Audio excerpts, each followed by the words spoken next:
Lumen nomor 11.761, 17 Oktober 2024.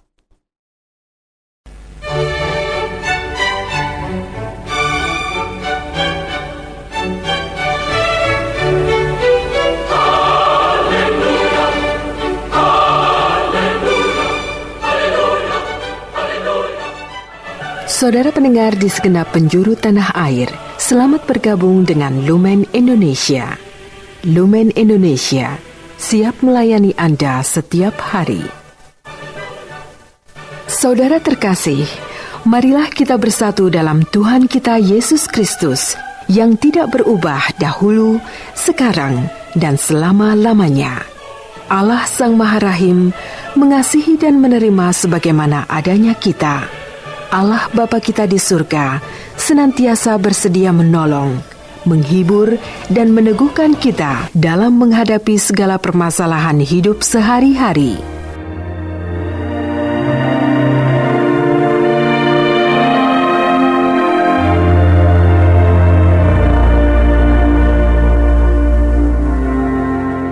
Saudara-saudari, marilah kita mendengarkan renungan dengan judul Jangan Menjadi Penghambat.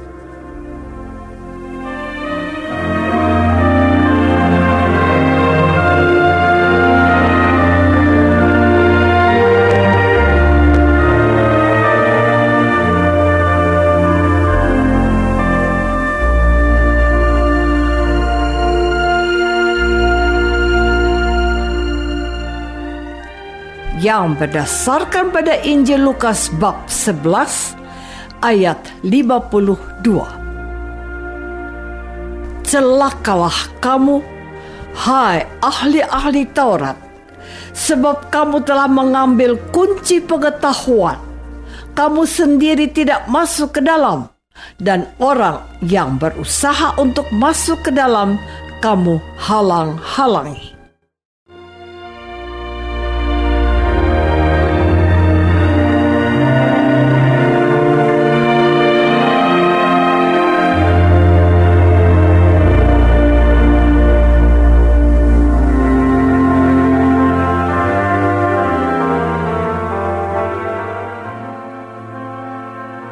Dalam nama Bapa dan Putra dan Roh Kudus.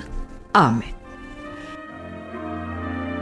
Saudara-saudari terkasih dalam nama Tuhan Yesus Kristus. Tuhan Yesus berbicara kepada ahli-ahli Taurat. Mereka bukanlah orang kebanyakan di antara bangsa Yahudi. Mereka adalah sekelompok orang yang memiliki pengetahuan tentang kitab suci dan ahli menafsirkannya. Mereka menjadi penafsir resmi kitab suci setelah cukup lama mempelajarinya. Sekitar usia 40-an tahun, mereka dilantik menjadi ahli kitab. Pelantikan itu memberi kepadanya kuasa dalam ketetapan hukum, terutama dalam mahkamah agama, di mana mereka berhak untuk duduk. Ahli-ahli Taurat juga sering disebut ahli hukum. Mereka itu sering mendapat gelar Hillel dan Shammai. Mereka masuk dalam partai Farisi. Nama yang terkenal dari antara mereka adalah Gamaliel, yang disebutkan dalam Kisah Para Rasul bab 5 ayat 34 dan 22 ayat 3. Mereka ini adalah ahlinya kitab suci dan hukum Taurat. Tidak heran kalau Tuhan Yesus mengakui pengetahuan mereka. Sayangnya, mereka tidak berlaku bijak dengan ilmu yang mereka miliki. Kata Tuhan, kamu sendiri tidak masuk ke dalam, dan orang yang berusaha untuk masuk ke dalam kamu halang-halangi. Apa maksud Tuhan Yesus ini? Saudara-saudari terkasih, Tuhan Yesus menegur para ahli Taurat karena mereka merasa paling benar dan paling ahli karena banyak mengetahui tentang hukum Taurat. Tetapi mereka sendiri tidak menyatakan pengetahuannya itu dalam kehidupannya. Mereka hanya mencari-cari kesalahan orang lain, juga tidak mau membagikan pengetahuannya itu untuk orang lain, melainkan hanya untuk menegakkan status quo mereka.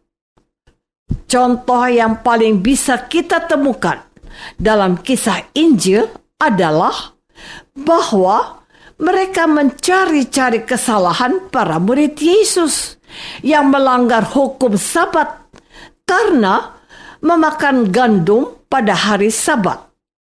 Matius bab 12 ayat 1 dan 2. Juga ketika Yesus menyembuhkan orang yang sakit lumpuh pada hari Sabat.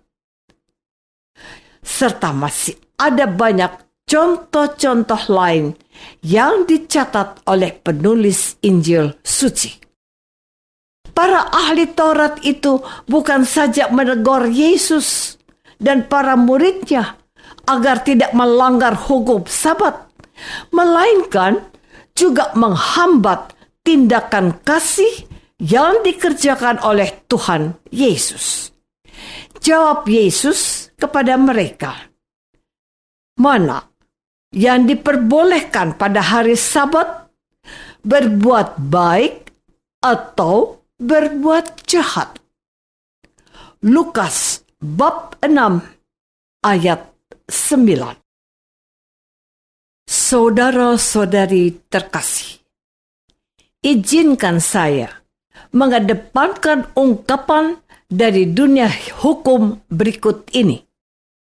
Salus populi suprema lex esto. Artinya, keselamatan rakyat merupakan hukum tertinggi. Bukankah itu jiwa dari setiap tindakan kasih yang telah dikerjakan oleh Tuhan Yesus ketika ia berada di antara bangsa Yahudi? Ia tidak menghukum orang yang bersalah, melainkan menyadarkannya supaya berubah dan menjadi orang yang lebih baik. Itulah yang dikatakan Yesus. Misalnya, kepada wanita yang tertangkap berbuat zina dan hendak dipaksa untuk dirajam oleh orang-orang yang membawa kepadanya. Setelah orang-orang yang mendakwa wanita itu pergi satu persatu karena menyadari bahwa mereka juga tidak sesempurna yang ditanyakan Yesus. Siapa tidak berdosa, silahkan melempari dia. Tuhan Yesus mengatakan sikapnya kepada wanita yang memang sudah berdosa itu. Firman-Nya, "Aku pun tidak menghukum engkau. Pergilah dan jangan berbuat dosa lagi mulai dari sekarang." Yohanes bab 8 ayat 11. Hukum memang harus ditegakkan, namun keadilan harus menjadi panduannya. Jangan kita menyalahkan orang yang tidak berdosa, tetapi jangan membunuh harapan hidup orang yang salah dan sesat jalan hidupnya. Ingat pesan suci ini. Bencilah dosa, tetapi sayangilah pendosa. Mereka harus diberi kesempatan untuk bertobat. Mereka perlu ditunjukkan jalan yang benar. bukan sebaliknya dibiarkan berkubang dalam dunia gelap yang mengancam kehidupannya baik di dunia maupun di akhirat. Saudara-saudari terkasih, Tuhan Yesus tidak berkenan pada ahli-ahli Taurat karena mereka menjadi penghambat bagi mereka yang ingin memperoleh kebenaran yang ada di dalam kitab suci. Tuhan Yesus mencela ekses-ekses yang berlatar belakang ilmu mereka serta keinginan berlebihan mereka untuk dihormati. Mereka memiliki pengetahuan, tapi tidak dibagikan untuk kesejahteraan sesamanya. Seorang guru yang baik akan memberikan semua ilmunya kepada para murid yang kelak mewarisi ilmunya dan akan terus mengembangkannya, sebab ilmu itu tidak mungkin dibawa sampai ke liang kubur. Ilmu harus terus-menerus dibagikan. Nilai ilmu adalah jikalau itu dapat memberikan hal yang berguna bagi kesejahteraan hidup manusia. Tuhan Yesus mau kita yang telah menerima didikannya juga mengajak orang lain menemukan kebahagiaan yang telah kita alami. Jangan kita mau senang sendiri, melainkan memberi jalan bagi sesama untuk merasakan sukacita yang sama, mengalami kasih Allah dan bahagia karena dicintai. Jangan kita menghambat seseorang pun untuk berjumpa dengan Tuhan dan merasakan bahagia karena dicintai oleh Tuhan. Sukacita orang Kristen yaitu kalau banyak orang dapat bertemu dengan Tuhan dan mengalami cintanya.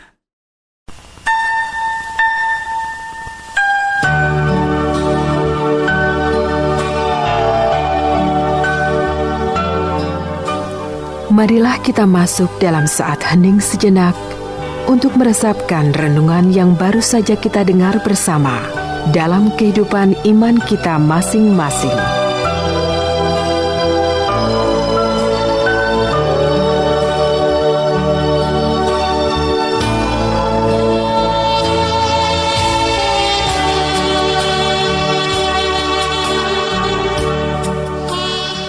Apakah aku termasuk orang yang bahagia kalau melihat orang lain bahagia? Marilah kita berdoa. Bapa yang Maha Baik, bantulah kami untuk menjadi alat di dalam tangan-Mu, menjadi perpanjangan kasih-Mu, menolong orang lain untuk mengalami kehadiran dan kasih-Mu melalui cara hidup kami yang berkenan kepadamu. Demi Kristus, Tuhan kami. Amin. Semoga kita semua selalu dinaungi dan dibimbing oleh berkat Allah yang Maha Kuasa.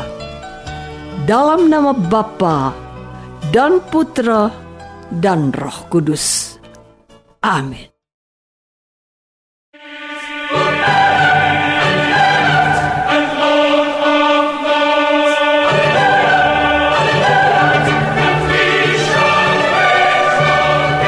Dengan penuh kasih dan sukacita, Lumen Indonesia mengundang saudara-saudara seiman di segenap penjuru tanah air. Sekiranya ada tanggapan ataupun saran, kirimkan surat Anda ke Lumen Indonesia. Terima kasih atas perhatian Anda. Sampai berjumpa lagi dengan Lumen Indonesia pada waktu dan gelombang yang sama esok hari.